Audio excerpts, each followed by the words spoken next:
Welcome to Kickin with Kerms. It's the guy Suave.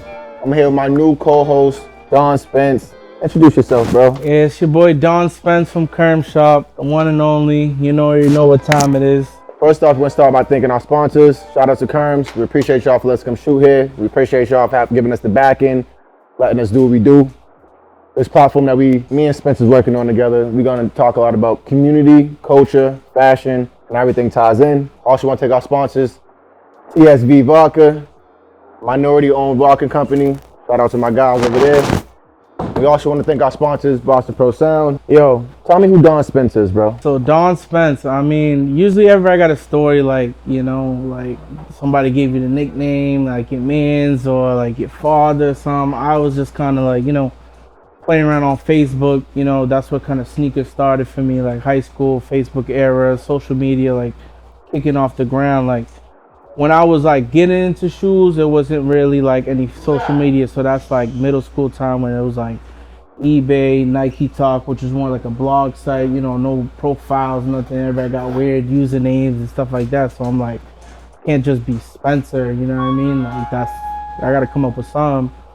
So yeah, I don't know, I was just coming up, I was just playing around, and then I just put Don, and then I was like, Don Spencer, but I was like, nah, that doesn't sound right. So let's cut the R off. Don Spence is more subtle, so I kind of gave myself the name. So that's how it came about. Sorry it didn't come from somebody. I have a cool story, but I just kind of just ran with it at the time. That's cool enough to me. I honestly thought like Don Spence came from you. You're backing in the sneaker industry. You're backing in fashion. I'm like, remind me of like kind of like Don C. So I'm like, yeah, they get some. I think my man Don Spence. I'm like, yeah, maybe got it from there, but it is what it is, man. But y'all know me, man. We started off 212 podcast, went through a few different phases, but now I feel like we got the phase that's really the one that matters. Fashion, sports, music, and community. That's what we're trying to do with this Kickin with Kerms podcast. What started you off in just the sneaker community and fashion? So it kind of goes back to like 6th grade. So, mom and pops, beginning of the school year, you get, compared to, you get some clothes. And that year my mom was like, yeah, this is what I could afford, you know what I mean? But I want you to pick whatever you want. So I'm in the mall in the frenzy, like there's Foot Locker, Foot Action, Chance, there's Macy's. So back in the day, like, I wasn't up to par on brands in the 6th grade. It was more just sneakers, like, Nike, Adidas. That was the two front runners. So when I got that chance, I remember walking into Foot Locker. Right now in the sneaker culture, Jordan 1 mids is not like a real cool thing. It's kind of like a don't, but it was my first shoe that I got to choose myself. Not something my mom's was like, here, this is what you're gonna wear, you know what I mean? So I was like, all right, go in, hit the shelf. It's like baby blue suede pair of mids with the patent leather with the Jordan Duncan. I was like, yeah, these shits is I remember those shits. Yeah, those is neat, you know what I mean? So I was like, I'm gonna just grab these, and then I grabbed a pair of white forces. You never go wrong with white forces. You said your mom let you do this in 6th grade? 6th grade, because she knew I liked shoes. I'm like, you know what I mean? She would buy me sneakers and stuff. My grandmother actually, a lot of Cape Verdeans, when they migrated over here, obviously they had to get factory jobs and stuff like that. My grandmother worked at a New Balance factory. You know what I mean? I didn't learn this until like I kind of grew up, like high school, having, deeper conversations with my grandmother about, stuff when she came over. She told me that she worked at a New Balance factory, and she kind of put me on game on like how a shoe gets constructed, from the upper getting put on the midsole and then getting stitched around and glued and everything. So that's kind of where I get some of the inspiration of the sneaker stuff. That's also for you DC niggas. I know y'all think y'all ran with the New Balance wave and all that. No, we've been doing this shit up here, bro. We had the factories. We've been wearing New Balance. We've been the niggas doing it. But I guess y'all the niggas that made it popular, made it cool, but it's been up here because we had the factories up here. Boston's been lit for runners though, because you know what I mean, Boston Marathon. Boston so Marathon, it's like, and it's a running shoe. Yeah, all the running shoes, you know what I mean, they're gonna be out here. You know what I mean, they're gonna be putting them on. That's when most of the brands bring out like newer models for the running, is doing like marathons and stuff. Boston Marathon is one of the biggest ones. So, and it's like growing up, no bullshit. Middle school, the Spanish niggas always had the flies clicks. Like, being black, my mom, I know, starting 6th grade, I had fashion. My mom was always into fashion and style, but I know probably to like 8th grade, he bought me a pair of white Forces, black Forces, start to school with, and then a pair of basketball sneakers, and then I'll add on throughout the year. But nah, my mom was telling me, okay, I like these sneakers on you, I like these sneakers on you. I'm like, I really didn't start getting my own shit till like 8th grade when I had a little couple dollars, you know, doing shit I shouldn't be doing, having a few money in my pocket. 8th grade is lit. I know you're a little older than me, but like I didn't really start like popping off with a lot of shit till like high school, you know, because I was like, that's when it kind of upped. Like, yeah, I could, you know, hustle and bustle. This resale market was a little bit, you know, more open to people doing it, you know, openly than a verse online, which there's only eBay. And then, you know, back then we don't got protection on nothing, so I don't know if I was ordering a pair of fake shoes or I was gonna get scammed and somebody was gonna send me a box with just rocks in it or something. So, but then even back then, I swear, like I remember there wasn't much like besides Karma Loop and a few other side boutiques. Everything else was you ordered off Nike, Foot Locker, Foot Action, so you kind of knew you was getting an official pair of sneaker. But like you said, I'm a little older than you, so maybe around your time. No, I remember Karma Loop. I definitely remember that. You know, that's for general drops. For me, online was really just Foot Locker, which is obviously divided Foot Action and Champs. There was a site called East Bay. East Bay. East Bay. I see my cleats from East Bay. Okay, yeah, sports shit that definitely was on East Bay. East Bay was kind of like the low key, like you didn't grab something on Foot Locker or whatever. You could grab it for, you know, maybe a day later or something. 23 is back. Didn't really have much pairs for sale, but that was where everybody was going back. Hell yeah. For the releases, like, what was coming out, when was coming out, the drops and stuff. I was on that every week trying to see, you know, what was coming out. So that was definitely a foundation for sure when it came to like sneakers and like trying to get some information or just, you know, kind of just know what was coming out. You know what I mean? Because back in the day, it used to just, for most people, if you wasn't tapped in, it was you go to the mall and it is what it is. You pick something and you rock with it. Now it's crazy. Now it's a fucking, you can't even get what you want no more. Nike don't even, I mean, Foot Locker don't even sell sneakers no more. But I remember back in my day, see, I'm a Mattapan nigga, so we got Hip Zeppy, we used to wear A-Dogs, like, there was a store in Mattapan Square called 99th, I believe. I forgot the name of it. Oh no, 45th Street in Mattapan Street. Yeah. And they had every single Adidas in there, from the Yum Yums, from fucking the Yum Yums, the what's that? Top 10. The top 10s. Top 10s, yep. And the fusions that came out with the the fusion, the Nike Jordan fusion. No. So there was a sneaker that I forgot the name of it. I can't get it right now, but Adidas should have it, and used to have the sock in it. You should take the sock. The Adidas equipment. Yeah, I had the red pair, you know, with the bone skull. I had the green ones. I had a few pair of those, but I was more like what's around me, I'm gonna grab, because I never really been a fashion nigga. Like, even in my time, I always say it's in me, not on me. Like, I was a white tee nigga. Like, but what I did do, I remember my mom, because my father always owned a store downtown. So he taught me about having the EIN number and shop in bulk. So we would go to New York, and he was about mad shit for me. I was always the nigga in school with the Ed Hardy, the new shit that dropped. But it's like sneaker-wise, I'm like, nigga, give me some white Forces, black Forces, some top 10s, whatever, and I'm cool with that. But then, and it also was just like, I ain't gonna be arguing to go back and forth with my mom every week, like, yo, can I get these new Jordans come out? Can I get these new Jordans come out? My mom, like, she's high in the fashion, like my mom really had, one of her rooms she turned one of the rooms into a walk-in closet. Like, my mom was one of those high fashion, bougie as shit, and my father was like kind of into that too. But I'm just like, that ain't my older brother.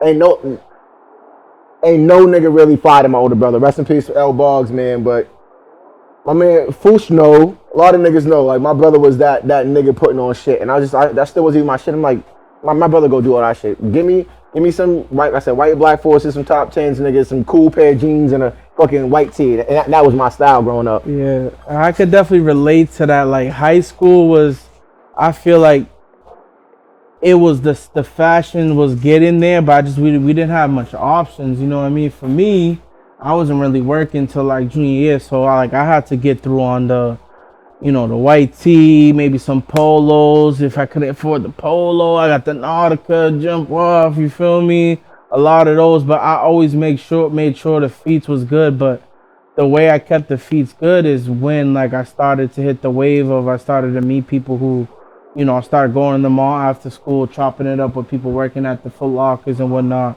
And then Facebook kind of came around maybe like my junior year. My sister went to college in Quincy, Eastern Nazarene College, little Christian college, and I end up getting one of her friends' emails or something off just, you know, peeping with the password was whatever. Like a thief. I had to get on Facebook because that's what I heard. That's what the groups was. That's what everybody was chatting. Yeah. And it's more direct.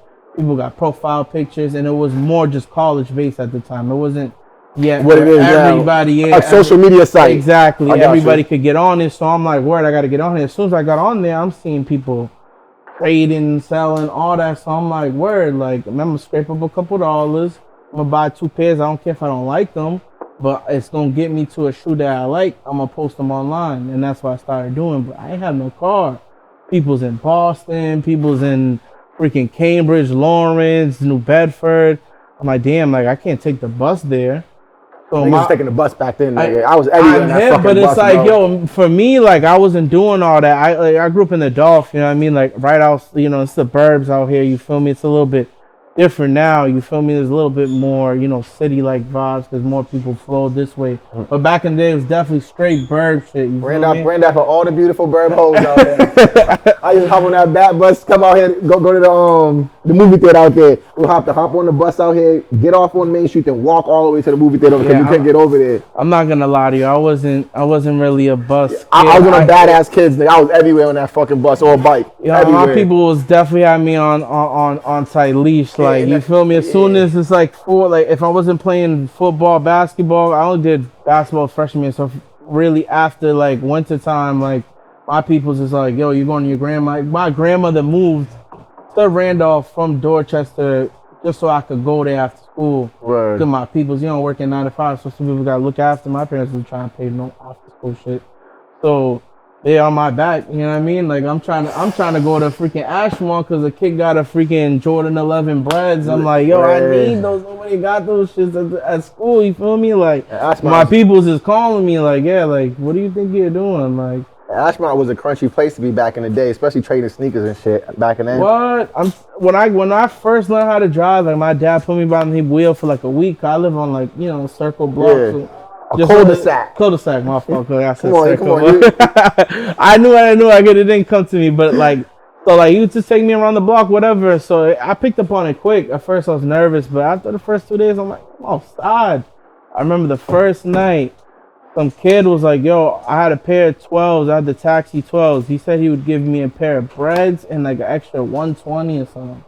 120 was a lot. We was getting like maybe you little $10 for lunch, and you was not eating, and you was saving shit to do whatever. So I'm like, is asleep? You feel me? Like keys is right here. I think I could make it up the street. You feel me? It wasn't too far. I think it was like Canton or something like that. You know what I mean? So I made it. I was scared as hell because dude took mad long coming out the crib. I'm like, damn, bro, you dude trying to lie to me or something? Like, I'm only like 16, and I'm like, what am I gonna do? But ended up going smooth, and then I started taking the whip more and more at night. But it would be late night. I gotta wait for mom and pops to go to sleep. And then I got my sister that got the room next to me. And then she might tell on you. She ended up telling on me later on, but I probably had done like at least 20, 30 deals. Like I was moving like I had the L already, like no problems and shit. I remember I got caught up with my boys Eric and my boy Emmanuel one time. We had mad kicks, and we was just gonna go to this one person that I was doing deals with at the time. Probably like 10 kicks in the car, but it was raining. And then back there, you know, GPS was kind of funky on these phones. You know what I mean? The smartphones just had really came out. You talking new age? I remember GPS. The Garmin GPS. Yeah. I used to work at Best Buy, so I remember I got my people one of them shits. I got my people one of them shits for Christmas. My father, you know, you gotta update these shits. And I'm like, bro, I don't know, man. I just trying to get you something for Christmas. That's it, bro. But yeah, my I remember that. I I remember having it. But I had a I had black. I think it was Blackberry Bold at the time. That's what I had. I was rocking that. The BBM. I'm looking at the phone. I'm trying to keep my hands on the wheel. Looking at the phone. I'm telling these to tell me direction. These niggas is texting. Who knows? Randolph. Boom. Sirens. You feel me? Lights. I was like, damn. I was like, yeah. All right, I got my permit. These niggas got their permit. We ain't got no else. Like, what's about to happen? He was like, what y'all got in the back? Thinking we just hit a lick or something. Like, at that time, it's like you see some younger dudes in the car, like something that looks like 20 pair of shoes laid at night. You don't know where they got it from. Freaking raining, like it's dark as hell. We on a random block. We're on a random street. It's funny because my man's Emmanuel, he lives on that same street right now, but where we got caught up at. But yeah, just got posted. But yeah, the end of it was just like, yeah, call one of your parents or something. But it was my dad's work card. You feel me? So they said the person that the car is registered to. So I'm like, the dude he was working with at the time, that dude lives in the Cape. So I'm like, I ain't gonna call my pops to then call this nigga to come up here and get the car or some shit. So I guess my man's Emmanuel, he finessed. He called his pops. His pops came like, whatever, got us through. I think that dude to this day, because if I got caught, I wouldn't have my L till 21. Damn. After that day, though, it was dead. It was dead. I was like 17. I think it was like 6-7 months to my birthday. I was like, might as well wait. I'm gonna just cut it down. You feel me? And chop that down. Nah, I was on people too. I got my permit. I got my permit the day after I turned 16. Then I got I got my permit the day after I got 16. Then I got my driving license the day after I turned 16 and a half, but you still couldn't drive after a certain time. But my people was just like real lenient on me, like, go do that, go do that. I remember the first place I was always taking the car was coming out to Randolph. It was this take that live out here. One that I went to middle school with. We was mad cool. We didn't mess around like that, but she like had a Sweet 16 out here, and we was just mad close. So Randolph, I was always driving. This was the first place I was always like just taking a ride, because I live in Rosendale, Mattapan. Back way. It was mad quick to get out here. So it was like, all right, word. That's why I was taking the whip and coming to Randolph back in the day too. I remember that shit, but good thing you ain't get wrapped up in that shit, because then Don Spence would not be who he is today with the sneaker shit. Yeah, I'll probably just be Spence or Spencer. All right, man. So how many pair of sneakers do you think you got right now? Right now, I'm kind of low right now. I mean, I'm kind of embarrassed to say, but I mean, I'm about to turn 30, so like it's just a different dynamic when it comes to shoes. Watch this nigga's numbers still be astronomical. Nah, it's not crazy. Right now, I counted before I came. I got 72 pairs. Nigga, I got probably like, but that's like, I got 20 pairs at the crib, nigga. But that's like, but that's like, you know, what the fuck? But that's like beaters and shit. I got beaters like that. Just, you know, they're not in the clear case. Them shits are just out. Like, I'm gonna just put them shits on real quick. But they're still wearable. Of course they are. You know what I mean? So I ain't got I got some old shit, but I ain't got really shit that's like crumbling. To keep it a buck, the peak of when I had pairs was right before I opened the store. Let's say that's 2020. Pandemic, like right around the pandemic shit.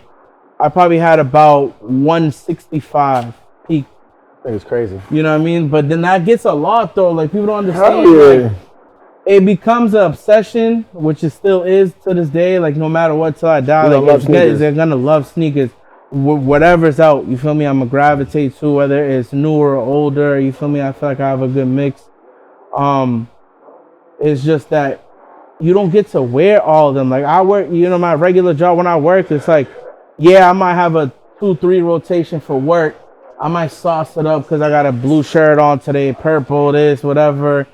But usually it's just, you know, black. I got black Yeezys. I got foam runners when I, like, you feel me? Because, you know, my job, I could do what I want. And then and I got Asics. So, okay, you know, comfortable. And it's funny how Asics took a turn for just being a general sneaker for everybody now, because but I was wearing Asics back in the day though. I ain't wearing the 1130s and shit, but I was wearing Jet Lights. I was wearing the Jet Light 3s, Jet Light 5s. Anybody want to press me about wearing Asics, I got pictures. I'll back them out. You feel me? So niggas don't be like, oh, you wasn't wearing Asics back in the day. Yeah. I got pictures to prove, because I had somebody kind of gonna holler at me one day like, yo, you was in. I was like, yo, I'll back it up. This shit is on. It's hidden, but it's on my Facebook though. You feel me? Like I'll back it up. That's definitely how I feel about New Balances. I'm like, nigga, I've been wearing New Balances since like high school, like, or after high school, right after them. Like niggas like, oh, what is those? Niggas some newbies. Nigga, I just call them newbies back in the day. And niggas like, oh, them shits is whack. Then more people started wearing them. Now it's like, all right, one of the top shoes out, well, one of the top new shoes out, and it's just, I think it's dope. I feel like the culture is driving more to comfort now because, you know, everybody's noticing that, like, you know, some of the J's, some of the Nike stuff, you know, Nike has some good runners right now, the Vomeros and stuff. But everybody, I like them shits. They're tough. They're coming out with some good colorways. And them P600s, them P6000s. Those are cool. I'm not the fashion guy. Like if Don Spence don't sign off, I can't fuck with it. Right now for runners is just really for me for Nike is Vomeros. I know they have all the other Pegasus and all that. I was always wearing Pegasus because I was a comfortable nigga. I like being comfortable over flashy. I got hip to runners. I love Pegasus. When I started working at Finish Line. When I started working at Finish Line was more runner stuff. It wasn't like for sure. It wasn't like the Foot Action where you had the urban stuff, or it was like the Foot Locker that had mixture of everything because that was the umbrella. You know what I mean? The one in Braintree was one of the top stores, like $5-6 million stores. So they got heat. They got the exclusive stuff. They got all the runners. They got everything. But then the sub stores like the Champs and the Foot Action kind of like they had their own wave. Like Champs back in the day, their model was more just clothes and stuff. You know what I mean? It was just you walked in there, you're gonna find your sweatshirts, your white tees, black tees, blue tees, and then it had some type of selection of shoes. Then you went to Foot Action, it was more urban, streetwear. They're playing that music in there. You could actually vibe. They're not playing no elevator stuff. You feel me? And then you had Finish Line where it was more like, runners with the New Balances, Brooks, and all those other brands where people were actually running. You know what I mean? Not just wearing them for fashion. So now y'all can see why I have the perfect new co-host for this Kicking It with Kerms. What we doing? Don Spence knows everything from fashion, top to bottom, sneakers, trendy shit, old shit, fly shit, what's going on. He just gave you a quick summary on why he's called Don Spence, man. We ain't really paying attention to Don C no more, even though you're a legend, but Don Spence is coming to take over, man. So I know you guys have seen 212 take a few steps from being 212 Podcast, from being What the Fat to now being Kicking It with Kerms. This is something that we're trying to, like, a platform we want to build for. Because I think we can tie the music, fashion, sports, community culture in with the young niggas. And I feel like these young niggas, they're so focused on fashion now that they're forgetting about all the other elements that make it what a person is. What I'd say about the kind of just the youth movement right now is just like history behind shoes, like, you know, like just knowing like if it's a collab, where that person and then this iconic brand meet, why did they join forces? You know what I mean? Obviously it's more for brand awareness when you do a collab, but sometimes people have a story to tell, you know, and that intrigued me about certain shoes. They got a story to tell. So, you know, behind that, I might gravitate. I might not like the colorway as much, or maybe the silhouette or whatever, but I might like the story so much that it's nostalgic. I'm a collector. Like I'm not wear it, but I might throw it in a case like that in my crib, or you know what I mean. I might put it together with some other collectibles or something that may have like correlate with that story of that shoe to kind of like, you know, make a display or something. So I just feel like there's no knowledge of the backstory of what stuff came from, because everything's trendy now. Yeah, all the retros done came out. Yeah. A lot of the new colorways, you know, they're making, people don't really, you know, some people like them, some people don't. The real collectors are kind of just like, you know what I mean, bring back the OGs. Like, hell yeah. That's why I feel like sneakers this year, they're dropping every OG. I was seeing everything. that. They're backing out the vault. I was seeing that. You know, so I feel like this year is going to be a good run for not only like the people who's been collecting like older heads or whatever newbies like myself, whatever age bracket you kind of want to. I would probably say the age bracket for the YNs is like 24 and down. Yeah. You feel me? For me, that's kind of like a YN age, I guess I would say. So they're just more focused, I think, on the reselling portion, making money, and, you know, kind of building up a brand or trying to get a store like the, you know, They're more on the business side of it than they are like the actual culture. And I think the business side of it, there's nothing wrong with the business side. I think the business side is ruining the culture. I think the business side of reselling sneakers, because my thing was, I remember I used to get into it with niggas back in the day when I was in my high school day.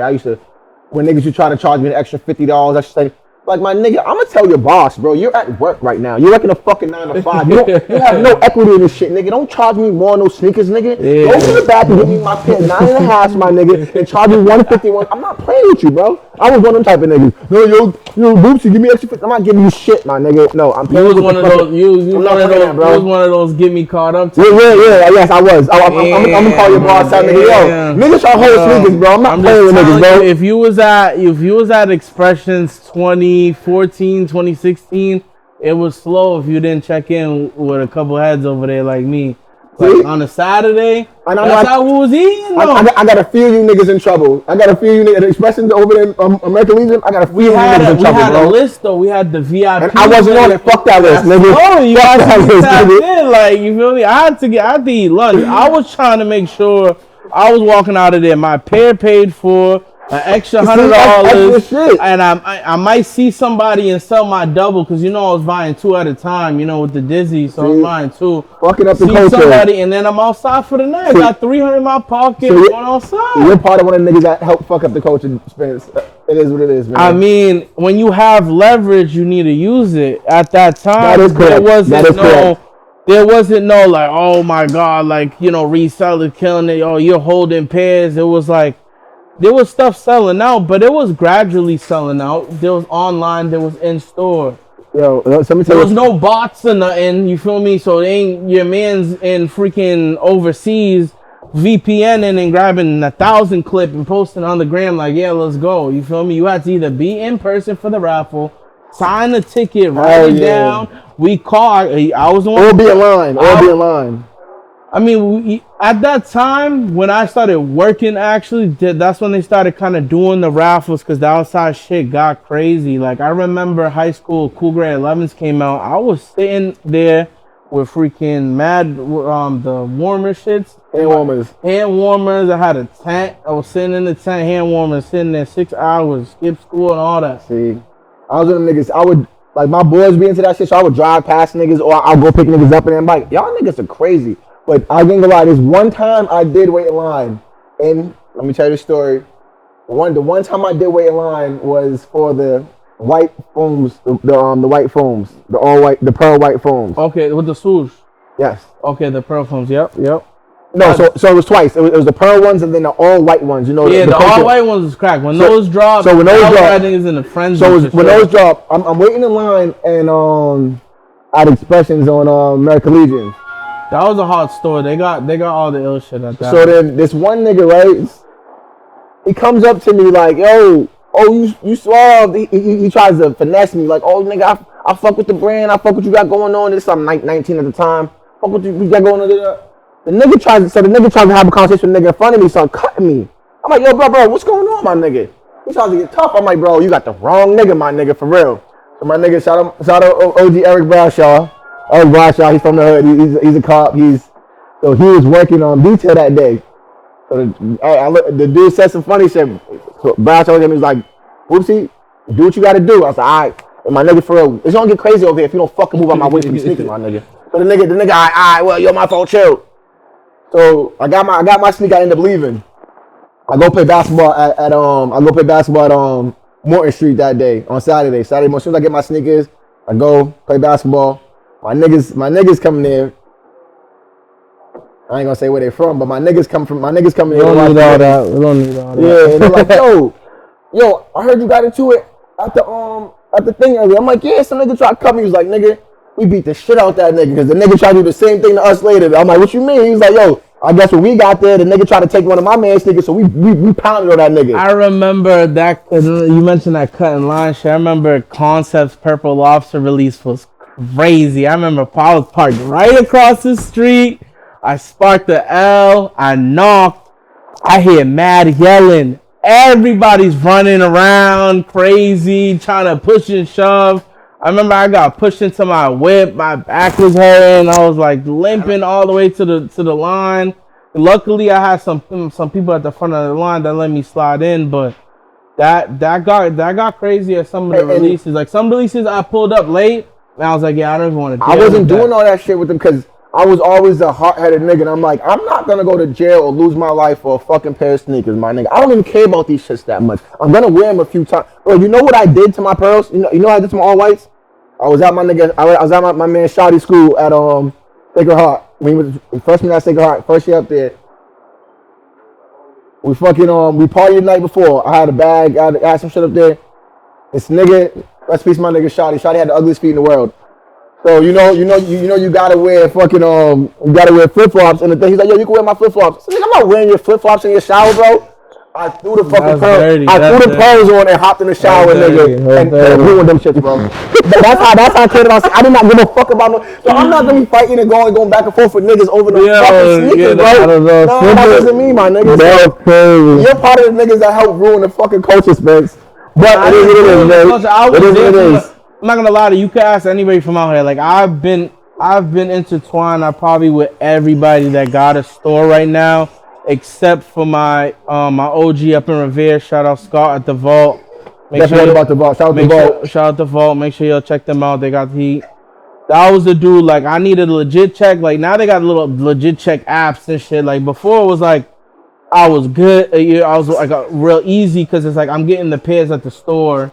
So I'm getting to see them quality. I'm looking at production dates. I'm looking at all shit. You feel me? Just to make sure they're good. But then you might come across that pair I remember my first ill like collab shoe was probably Dornbacher 4s. Like everybody knows them as the Superman 4s. You feel me? So I remember I was gonna grab them, but I'm like, yo, dude wants a hefty bag. He wanted like 1,200.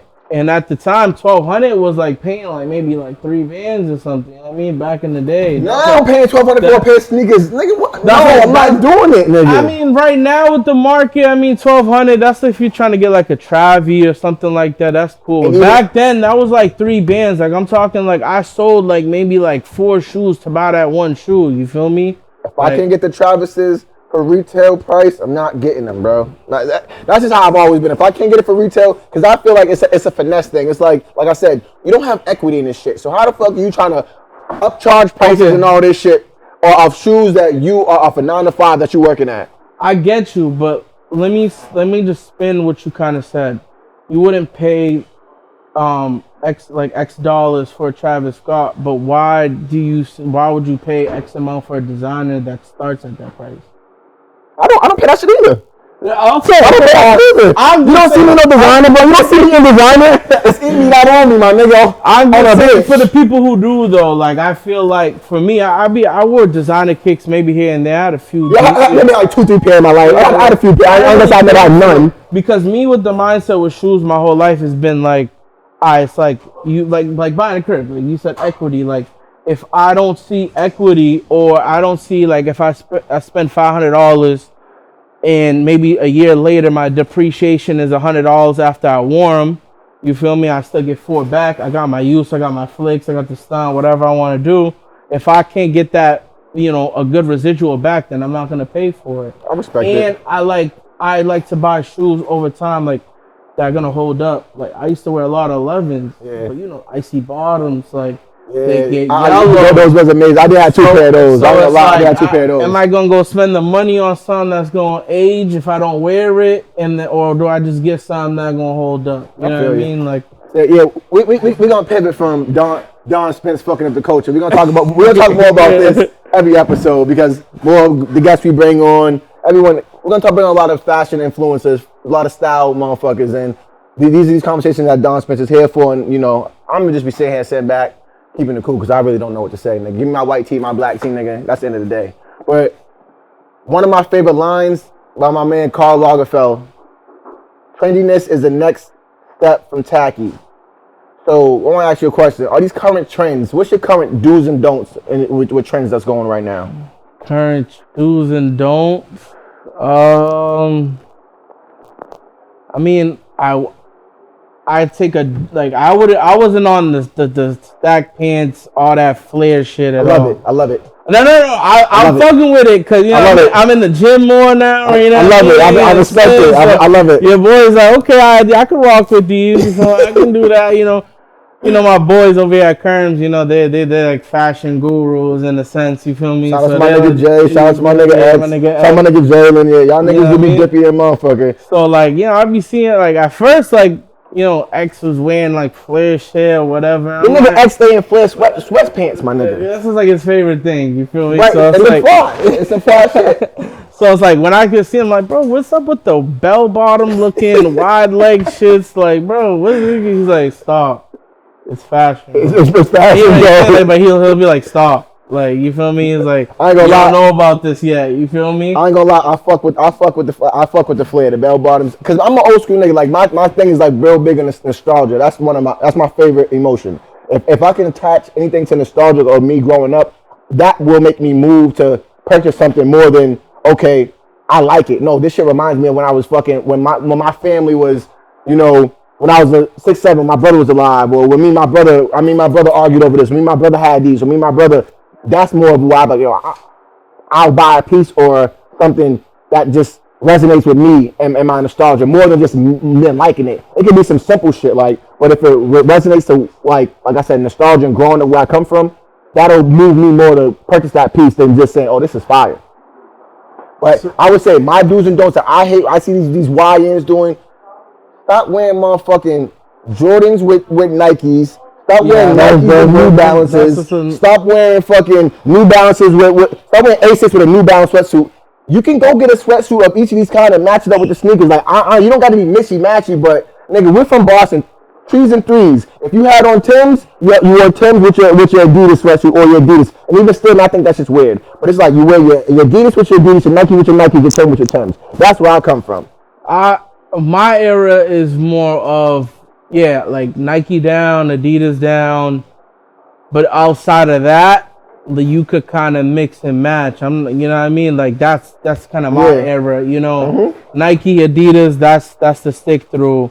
Like New Balance, Asics, like you know, you gon' finesse. You know what I mean? You might wear it back in the day. Like now, I feel like it should just be, you know, it's my opinion. Nike, Adidas, anything outside of that. Maybe not wear Nike or Adidas, but maybe have another brand on that's, you know, something else, like a, you know, Balenciaga or local brand or something that's not a sneaker brand related to the shoe that I seen something that pissed me off recently. I was really mad. I seen a YN with some Yeezys on with a fucking Nike tech, bro, and I'm like, this is not fly, bro. I don't give a fuck how much money you spent on this and how you think this shit looks stupid to me. You gotta think, man, that might not be him. That might be Mom Duke's. He got a Nike suit, and then somebody gave him the Yeezys, or he had the. So, Yeezys. Nigga, you got a point. You got it. That's the only dynamic with that is that, like, I don't want it to get too crazy because it's like at the end of the day we are dealing with, you know, people's parents really holding them down or buying them this shit because they don't got it yet. My niece has got to 9th grade. She asked me for a pair Givenchy sneakers for fucking start school. I said, nigga, we gonna get some Nikes, my nigga. She goes, I want a Lululemon sweatsuit. I see how much it is. I said, nigga, we are going to Gap, my nigga. We're not doing that extra shit, my nigga. When you get a job, you can buy this if you want to. Or even you can have one solid piece. But no, every day type shit, you're gonna match it up and make it look good, my nigga. You gotta make your money. You gotta make the most bang for your buck. That's what I feel like it's in me, not on me. That's how I feel. We was making it work back in the day. Like I could back off some pictures. Like damn, bro, what was you thinking? But my out was always the sneakers. Like whatever I got on top, like it might be like my peoples bought me a shirt, and my mom's like, "Oh, wear this." Like you don't wear it, so I'm like, "Fuck it, I'm gonna wear it today." So, but the sneakers is fire. The sneakers is heat. You feel me? Like I like when I approach somebody, no bullshit. I'm going from bottom up. Like I'm looking straight down. If it ain't right, you feel me? Just know it's a judgment free zone. I don't even see me. I But it's like, you might get, if you're looking for a favorite song, you might wear some ill kicks, you might get it out of me that day. If you coming to ask me some bread or like, yo, bro, me for the Blizz or something, like. It matters with the sneaker. Yeah, like, bro, like, crazy, you ask for a Blizz with them dirty forces, like. I'm about to ask you for a Blizz next time in my Crocs on, my nigga. And you better let me have it. I'm gonna throw the Blizz, but I don't think it's gonna be the Blizz. Maybe 0.5, 0.7. Nigga, give me some Reggie, my nigga. That's crazy. It matters with the kicks you got on, but hey, but that's why you Don Spence, my nigga. That's why you Don Spence. Yeah. So, how you feel about the rise of fashion, the rise of luxury fashion brands versus street fashion brands? I feel like now you really can't just differentiate which is what nowadays. Speaking with Off-White and Louis Vuitton, Virgil, you speak to me about it. I would say it's more of a like an infrastructure that was built because luxury brands was always there. Like growing up, LV was LV, Gucci was Gucci. You threw Balenciaga in the mix now. Givenchy, like that like Versace, like stuff like that back in the day was like very coveted. Like you had that you came to school with the Versace polo, like. You was grabbing all the dimes, you feel me? Like that's not your dimes, though. You feel me? That's you not your dimes. All the dimes after school, you feel me? You came with the Versace belt, the Gucci belt. You know niggas like to sag their pants back in the day. Hell yeah, I remember that back in the day. They came with the freaking, don't let it be the monogram belt with the Gucci symbols on it, or the LV print. Like niggas is like niggas will wear white tees, some jeans, some forces, and the belt. They're letting the belt do the talking. You feel me? Letting that shit show. But like I feel like now with these other brands, they're like the luxury brands are seeking that creativeness. You know what I mean? Like there's only so far that they can go with their own thing. So why not fuse two things to build brand awareness and popularity at the same time? Okay. So like Virgil the Off-White Nike collab, crazy. But it's not just about the collab. It's not like get together, do a shoe. That's why Virgil, I watched a lot of his shit and then kind of followed him. He took a shoe and then deconstructed it, but only did a few little modifications, but it turned into a whole shoe. Yeah. Then dropped the collection. Yeah. And then kept going. And then right before he passed, he did the lot collection with the dunks. The same is 50 dunks. 24 pairs or had suede and leather or suede on the upper with like the toe cap, the back heel, leather on the toe box, and different color strings that go over. Yeah. Obviously I'm wearing them right now, so I'll take them all. This is a lot 5 that I got. I keep them. I got a couple pairs, but this one's kind of special to me because I hit them on sneakers. I got them for retail. They ain't paid resale. You feel me? Word. So this is kind of the opposite. This is leather, with the canvas on the toe, and then other different color strings and stuff like that. And then all the blocks are numbered. This is 5 out of 50. Has a little red block. I don't know what came into the colorways. There's a bunch of colorways and how he came up with freaking 50 different colorways. So would you count that as high fashion, or is that just still street fashion? This is street fashion, okay. You feel me? Because his brand is a streetwear brand, you know what I mean? But when he does his stuff, when he did his shit for LV, it's luxury, but you're mixing in the creativeness and like the fun that street fashion brings. Can street fashion be luxury at the same time? Yeah, of course. Like I said, the LV collab with Virgil, that's streetwear and luxury. But you're bringing two communities together because you're bringing those people that go into LV, that go into Gucci, whatever it is. If it's a collab, those kind of people just they're going in, they're just spending money on whatever luxury items. But now they got something that looks totally different than what they're used to seeing. You know what I mean? Mm-hmm. And obviously they're still gonna gravitate to it. But at the end of the day, they're just elevating themselves by using another brand, and that other brand may need some revival too at the same time. Been around 100 years. It's like you got to recreate yourself. Yeah, you got to recreate. You got to revamp. You got to bring a different different narrative to your brand and a different audience. it's all about capturing the audience when they do the collab. Yes. You know what I mean? Either they're going for the younger crowd, they're going for true collectors, or they're going for just straight profit. Like, but you're right about that. But so to me, honestly, like, I dead ass niggas know I wear sweatsuits 80% of the time. And when I throw on my stadium sweatsuit, I really feel like it's luxury shit because how good it feels. I don't throw none of this shit in the washing machine. I'm making sure I take this shit to the cleaners every time I get it clean. Cleaners only. I really feel like this is a luxury brand to me. But nigga, it's a street brand. It's traded by street. I can't say my niggas are street niggas, but niggas from the streets, niggas that know fashion. But I really look at Stadium as a luxury brand. So and I look at that because of the quality. Yeah, quality is everything. Obviously, it does get watered down when it comes to like the Nikes and the Jordans and stuff because of that low retail threshold that they're putting stuff out at. That's what I was kind of saying, like with the price points of the the designer brands, they're putting out shoes at $1,200. That leather better be A1. Yeah. You know what I mean? That shoe better hold up a good 4 or 5 years. You know what I mean? Like being able to wear it, even it being stored, even if it's improperly, you don't really know much about storing or trying to preserve shoes like that. That should be, that's what it should be. But, people, they get money hungry. These companies get money hungry. So sometimes they cut quality to make profit. And, and that's why the luxury brands look to, take the influence from the streetwear brands and bring it over to their side so they may be able to enhance some quality when they do the collabs. So I feel like they use a type of model, you can't beat them, join them type shit. Yeah, you know what I mean? And I still feel like, but we have to differentiate sometime because it's like, how am I paying $300 for a shirt of a streetwear? And it's like, bro, I'm gonna get 2 or 3 wears for a maximum 4 wears out of this shit before it starts frivoling up or the collar gets weird or it starts. But that comes with care that I learned over a while. I used to be in a, you know what I mean? We going to the mall. I'm going to the mall to get Sakura Japan.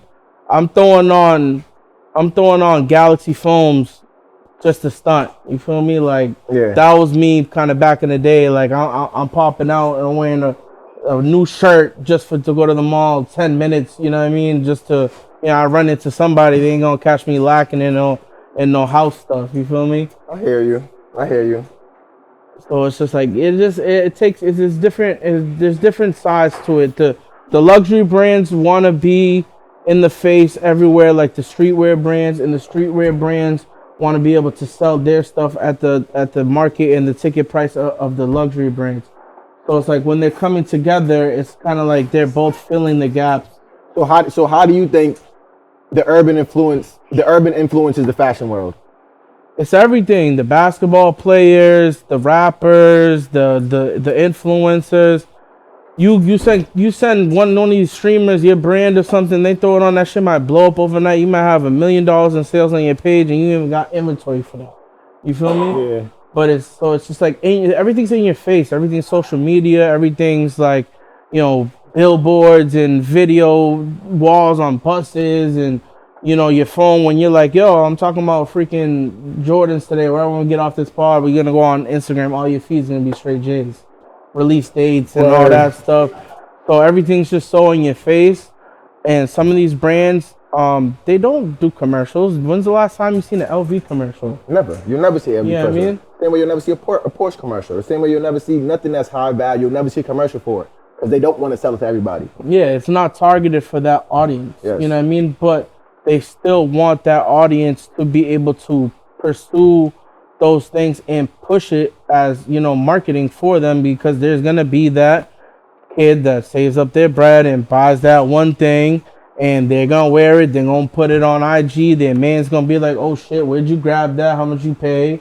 And then they're going to do X, Y, and Z to get it. You feel me? They're going to work extra hours. They're going to flip shoes. They're going to go sell whatever in the streets and go get it. So it's like at the end of the day, it's kind of just we're the driving force, we the people, not the brands. You know what I mean? If we stop wearing it, we stop buying it, then they ain't gonna have no leg to stand on. But since that it's just such a big industry and there's money to be made in anything collectible nowadays, it's gonna sell.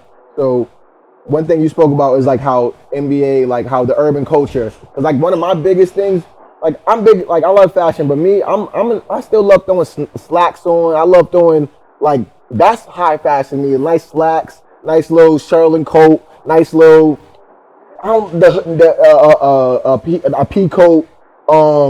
With them polo hoodies that used to have the double The double necks. Yeah, the double necks. That's what I look at high fashion That's as. crazy work. You wore that? Nigga, I still got some old ones in my pop's crib, bro. Yeah, you gotta back that up. You gotta back that up. I gotta see that. I never double neck. I got you. That's just crazy. But it was like nasty work. I correlate it to like now when you look at a basketball game, you see these niggas on the sideline in a essential sweatsuit or some shit with a hoodie on. It's like, nigga, in my day, I know niggas was fighting because they didn't want to wear suits, but they still had to come presentable. It's like now I feel like a lot of these high fashion shit is not presentable in every setting or every vibe, and it's like you kind of dumbing yourself down because you thinking this is high fashion or a luxury, and it's like, nah, nigga, you look like a hood nigga right now, or you look like a street nigga. But let's define high fashion in the sense of what's your definition? Is dressing up high fashion? Yes, that's what I believe is. Dressing up is high fashion. Yes. Okay. I mean, we have different opinions. I would say high fashion is when you're putting a fit together and it's like you look at it and you can tell that, yeah, he curated that. He actually thought about everything. Because when I put a fit on, even my socks, if you can't see it, my socks gonna match. I got some regular white shits on. Like, I don't got no babe socks. White or black socks. You feel me? It, bro. I'm just saying, like, I might have, like, the other day I had the brown stadium suit on. I had the Travis Air Maxes. The black ones? The Travis Air Maxes, the black and brown, the runners. Yeah, I got you. So, they have cream in them, so I'm like, brown suit cream. I threw the cream stadium socks on. You can see them a little bit with the cream hat. It sounds cold, but it's too much for me. Is it too much? I mean, it's too much. It's not on me. To each his own, though. Like, not on me. That's what I'm saying. Fashion's universal. Like, I can still get fly. I've been to a couple things where in the past few years I gotta wear a suit. I ain't never seen you not fly. You know what I mean? So it is what it is. I never seen you not fly. That's not my everyday. Like, I'm working here at Kerms, so it's like, we gotta, I might come in a sweatsuit, I might come in jeans or whatever, but it's like I just gotta go with what's around me. Right now, that's clothing in like the streetwear and that stuff is around me. That's what I'm wearing. But if I was in a different setting, like maybe I'm doing real estate, I was selling cribs, it's still gonna apply the same. Like I'm gonna be dressing up, but my polos might be, Casablanca or some other shit. You feel me? Some polo pants or some nice Tom Brown shit or whatever, you know what I mean? Yes, but that's what I'm talking. Yes. Now you're talking to me. Now you're talking my shit. Now you're talking my language, bro. I'm just not in that realm, and I'm the type that if that shit comes up, like family, like a death in the family, God forbid, or like something where like I gotta dress like more formal, I just go and grab shit. You know what I mean? I got one suit on standby right now. Oh, see, come on, Spence. You're too fly to have one suit on standby, my nigga. At least I'm losing the weight, bro. Okay, I can't devote $300 to a couple suits while I'm not at that building. I respect it. 30's coming up. Give me 60 days, bro. You feel me? On it. I respect it, bro. But yeah. So the last thing we'll talk about is, I just think nowadays, a lot of these 40-year-old niggas, 45 niggas, they dress like they 20. And a lot of these niggas that's in middle school, high school, like I said, my niece asked for some Givenchy sneakers. No, nigga, do you sell drugs?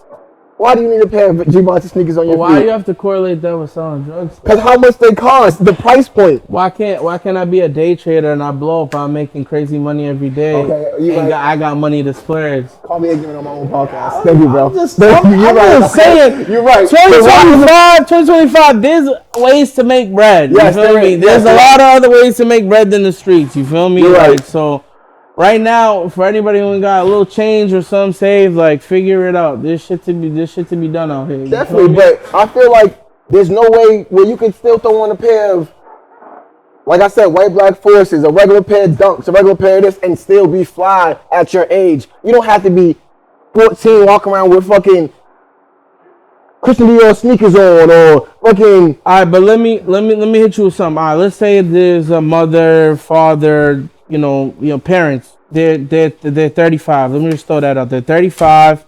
They had kids when they're 20. Their children's in school right now. You feel me? They're 15 or whatever. They had them at 20.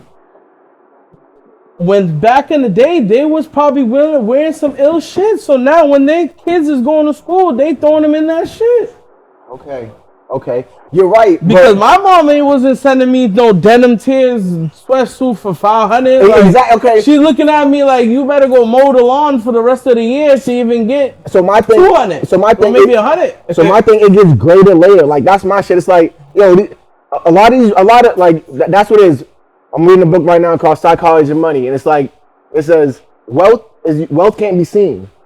A lot of people want to look rich and look wealthy, and it's like, nah, we know, nigga, you just put your mom through the ringer for these fucking $1,000 sneakers, nigga, and now she got to struggle to pay rent for the rest of the month because she don't got it like that. But because you a spoiled ass kid, and you need that sneakers just to go around school and walk around and say you had this or compare yourself to your friends, you putting your family in more of a bigger hole because you want to you want to compare yourself to everyone else out right now. And I feel like everyone got to act their age. I remember when niggas growing up, 6, 7-year-olds used to wear light up sneakers. I don't see no light up sneakers no more.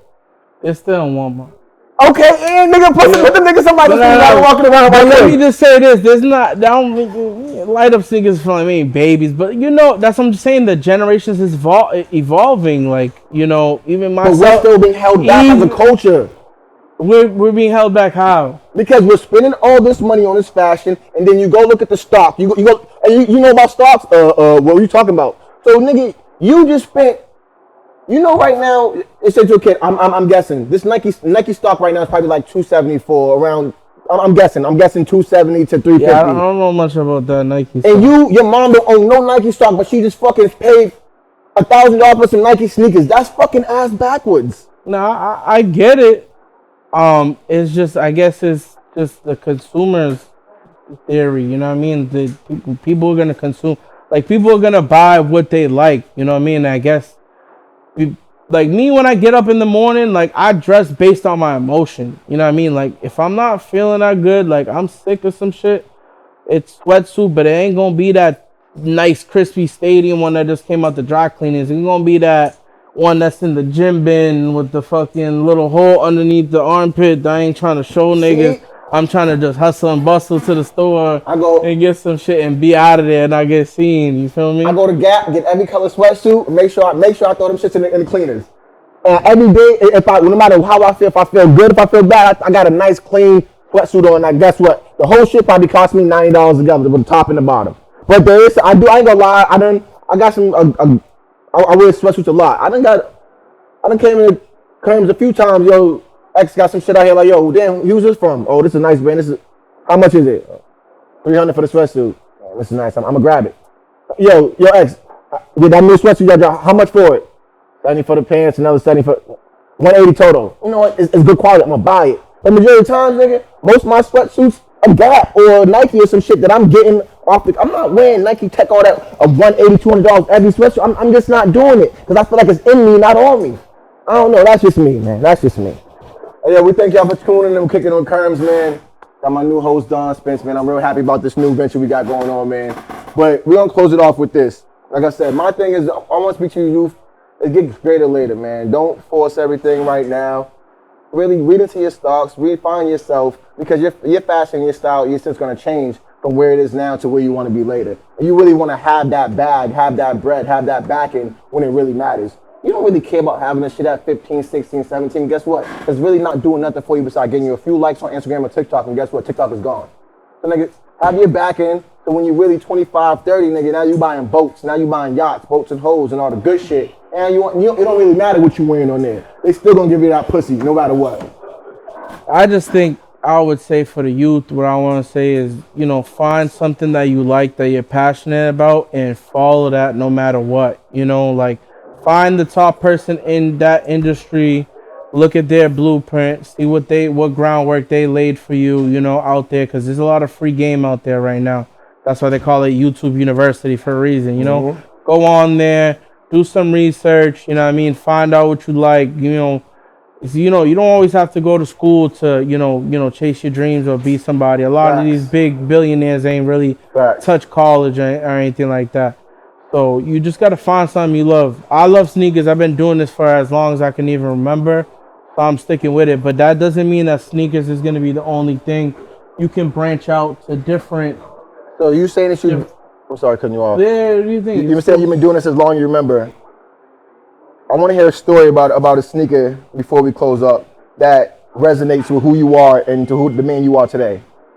So I got a shoe. It's not a shoe that like I got the actual shoe. It's just a reference. So the shoe is, you know what I mean? This is going to be obviously, everybody's going to be like, yeah, bread one, cool, whatever. Sexy. Start of the things. You know, this is a 2013 pair. So they're coming out with the 85 cut this year. So it's going to look a lot different. The leather is going to be flat and it should look close to this. The shit is going to be a little bit higher, a little bit wider.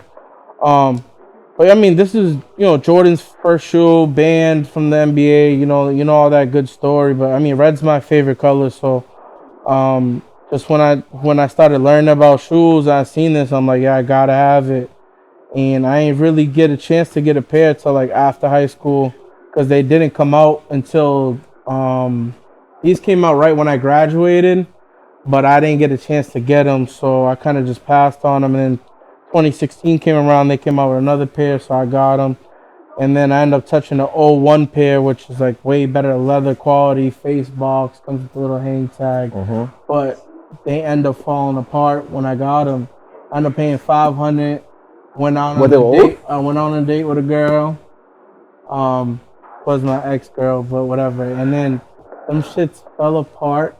I had to wear flip-flops for the rest of the night. That's crazy. It was a movie and chill day, but like, it still happened. I had to pull up to the gas station real quick and grab some whatever flip-flops to wear because I am extra shoes. Good thing you got a good one, won't you? Because I know most women would have said, I'm out of here on that one. Yeah, your shoes fell apart, I'm out of here. For a little bit, so I'm like, damn, if she dips on me, then it's like, damn, that's crazy. I ain't never talking to her again. So. Real shit. But, this is probably almost everybody's first shoe introduction into sneaker culture, because this is Jordan's first shoe. But I just feel like to this day, like if I was to sell every shoe in my collection, this would be the one I keep. Hey, that's dope. And to me is these kicks right here. Like, I don't know nothing about these. When you I was looking at them earlier, like what is these, bro? So me, like, I've said this since forever, since I was a kid. I got into fights back in the day. Cameron is the greatest rapper ever. The greatest rapper. I've been saying that since I was in 6th grade. These like, you talking that Looty Footies, Tootie Footie. Now every time he drops a freestyle, this nigga, they send it to me. Nigga, I've been telling you this shit for the last 25 years. This nigga's the greatest, bro. So Cameron, I don't know about all that. He's the greatest. Yeah, he's the greatest. That's up for another day. You continue. Cameron has always like been a big factor. And I say this. One thing, I was one of them kids who, like, I grew up in like Rosendale, Mattapan. Like my father did what he did to make his money, but he also was an entrepreneur. My father was a dual nigga. He did what he did, and then he also had businesses. And that's who I am. Like, I get that from my father and my mother. But Cameron is like one of my idols growing up. Like, nigga, and he could not do no wrong when I was growing up. He couldn't drop every song, every album he dropped, every project. That was my nigga. So I really kind of followed behind with fashion and everything. So when he started dropping, once he got the Reeboks collab, he dropped the DMX 10s with Reeboks. Yo. Oh, so the Reeboks? Yes. Oh, okay. So, I was thinking crazy on you. I thought it was like his own shit. Nah, these are the Reeboks collab. So I'm a type of nigga who, when I'm done with you, like I'm female, I'm done with you, I'm done with you. I'm giving you all your shit back, I'm throwing it away. My ex brought me these, nigga. I will never throw these shits away, because when I look at these, I don't remember her. These are still Cameron to me, like, and I will never throw these fucking sneakers away. Yeah, I remember you telling me the other day that you're glad you kept them, you feel me, that you... Oh, you want to be funny? You want to be funny on camera? You want to be funny on camera? Hey, you feel me? Yeah, like, so these are the shits I kept, man, but these are my sneakers that no matter what, I don't care how beat they get, I will have these in my crib, my mansion, all this shit. These will be on a pedestal forever. These shits right here, but I'm the type of nigga, I throw sneakers away. I remember one time, I sold my Aqua 8s, the original Aqua 8s, I sold them shits for probably like $45 because my cousin wanted them shits. Yeah, what year was that? That shit was like 06, 05. Damn, yeah, I was still like, Yeah. that was the day. It was I was like, old, damn, but you didn't that's how I never cared about kicks. 45. I never cared about kicks or fashion under that, but I never, when I broke up my ex, I gave her back everything. Take all that shit. You ain't taking back these Kerms sneakers. These are staying with me, man. These are my one sneaker right here. You got that, because I have never seen those. I got to do my research now. Please do. They might be wearing some briefs. I know they're in the craziest condition, but I don't care what they want. I ain't seen nobody with them. I'm keeping them. Like the DMXs and stuff, like, you know, RP to him, like, Yeah. them shits flew up. I remember them shits being like $60. Hell yeah, but exactly. Now you know, it's no crazy, but they might sell for like $200-300 onto the right person or something, you know, that has that nostalgia. So, but y'all we gonna wrap up the episode of Kicking It with Kerms, man. You got to meet my new host, Don Spence, right here, man. We got a lot to speak to y'all about sports, the culture, fashion, and y'all see he's a knowledgeable nigga in this shit, man. So we got a lot of fun coming up, man. A lot of good episodes, a lot of good shit coming. Make sure y'all tune in. Great people too, you know what I mean? Don't just be on the lookout. We're gonna drop some hits soon. Make sure y'all like, comment, subscribe, so we can get on that algorithm, man. We get this shit popping, man, because we gonna get this shit going, man. Yeah, share everything. Shout out to our sponsors, our number one sponsor, Kerms. We appreciate y'all giving us that backing, giving us this home to have this at. Shout out to our sponsor, TSB Vodka. And shout out to our sponsor, Boston Pro Sound, man. And one more shout out to my manager, production manager, Put in Work TV. Niggas running the city, man. We catch y'all next episode. Peace. Bro, I love it, bro. I love it, bro. I love it, bro.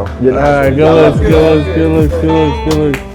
Thank you, bro. Yeah. Oh shit, this is mine now.